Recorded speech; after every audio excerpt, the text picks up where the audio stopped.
Camera पे गुलशन है। गुलशन ये देखिए जरा, इन खबरों को देखिए। गोलान हाइट्स का ये जो इलाका है, यहां से अगर आपको टिकर पे ऑफ करना पड़ेगा, यहां से जो पहले वाली ब्रेकिंग और शॉट है, बगल में दिखाई है विजय, अभी जो खबर दिखाई थी जो टैंक्स का अंदर मूवमेंट है, यहां से इनका अंदर मूवमेंट हो रहा है। ये बेसिकली जिन जिन पोस्ट से आप असद के जो सैनिक छोड़ के भागे हैं, उन सारी पोस्ट के ऊपर कब्जा करते जा रहे हैं। इजराइल कह रहा है ये टेम्परेरी है, ये शॉट्स गलत है।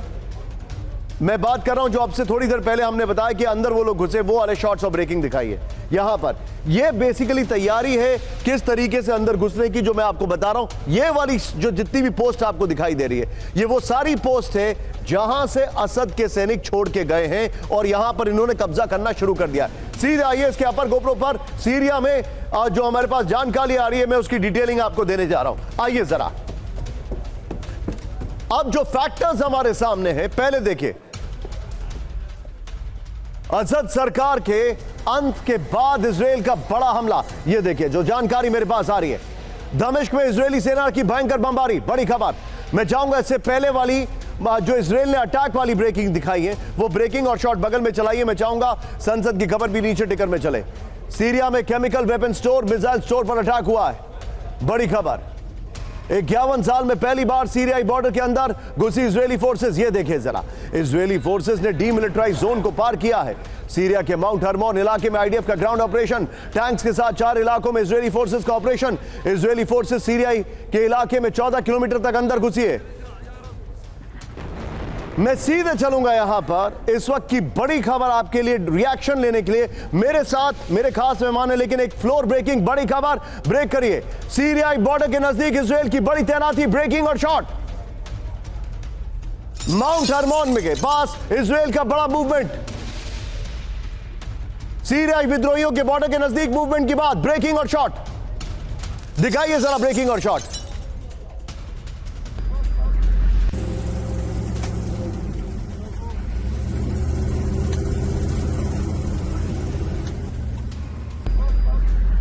ये देखिए, मैं चाहूंगा विजय जरा तीनों ब्रेकिंग, तीनों शॉट दिखाइए। इजराइल जो है वो 14 किलोमीटर अंदर चला गया है।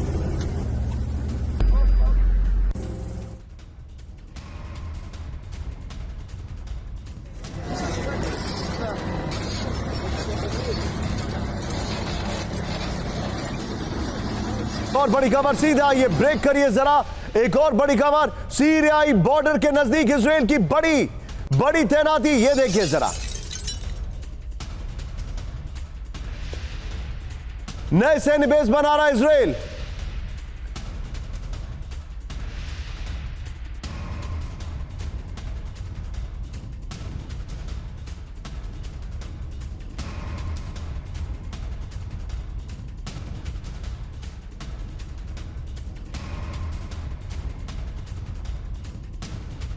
आर्मर्ड व्हीकल के साथ नया बेस तैयार। मैं चाहूंगा जरा तीनों ब्रेकिंग, तीनों शॉट दिखाइए।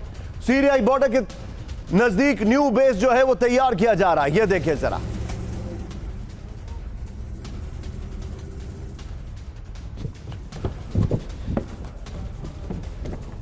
अब जरा आइए जरा ये 4 विंडो बिग वॉल पर दिखाइए, उसके बाद स्क्रीन पर दिखाएंगे और उसी पे डिस्कशन भी करेंगे। ये देखिए जरा पूरी सिचुएशन क्या है वो मैं आपको बताना चाह रहा हूं। ये जो विजुअल्स आप देख रहे हैं, मैं नाम ले रहा हूं।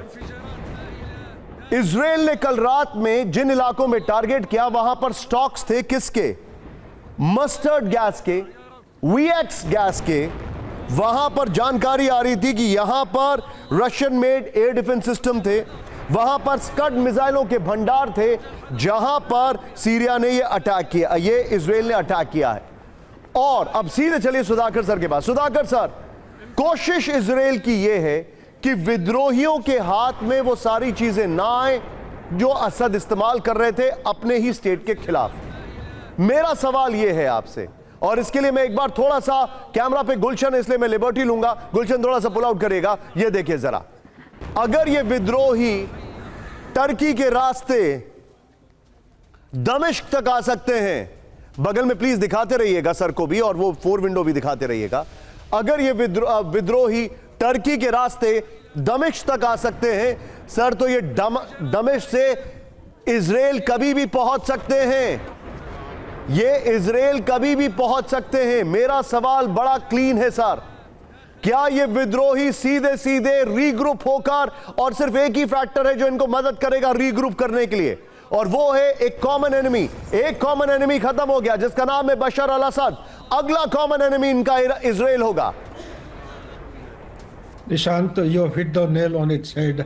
बिल्कुल, आज के दिन में इजराइल का अगर एक डर है, ये यही है। डर क्या है कि आइसिस, या इसका नाम क्या है, अबू मोहम्मद अल जुलानी जो लीडर है एचटीएस का, कि ये पुराना अलकायदा के साथ उसका तालमेल था। अलकायदा के साथ मतभेद होने के बाद जब ये सीरिया में शिफ्ट हुआ है, तब ये अपने आप को लीडर मानता था, और असद के खिलाफ दुश्मनी इसने खुला ऐलान किया है कि मेरा दुश्मनी, उसका दुश्मनी यूएस के खिलाफ नहीं है। लेकिन ये सब कुछ ये निपटने के बाद ये किस अगला टारगेट कौन सा होगा? आप देखिए, हमास के बाद हिजबुल्लाह के बाद आप इदलिब से आगे एलेपो से आके दमस्कस पहुंच गए हैं। दमस्कस के बाद अगला टारगेट कौन सा हो सकता है? लॉजिकली देखेंगे और सिक्वेंशली देखेंगे, अगला टारगेट सबके कॉमन मैन का एनालिसिस के मुताबिक इजरायली होगा। तो इसीलिए इजराइल इनको भी नाकारा करना चाहता है। नंबर 2, इनके पास टर्की के पास ये टर्की का ट्रिगर दिया हुआ है। टर्की का डर एक ऐसा है कि ये भी जो मिलिटेंट या टेररिस्ट हैं, कहीं वो कर्दिश के मिला के कहीं उसके देश की तरफ प्रवेश ना कर जाए। ये 2 किस्म की एक थ्रेट पैदा हो रहा है। तो इसी को नाकारा करने के लिए, नाकामयाब करने के लिए, मेरे विचार के मुताबिक आप बिल्कुल सही कह रहे हैं, एंड बिल्कुल बैंग ऑन।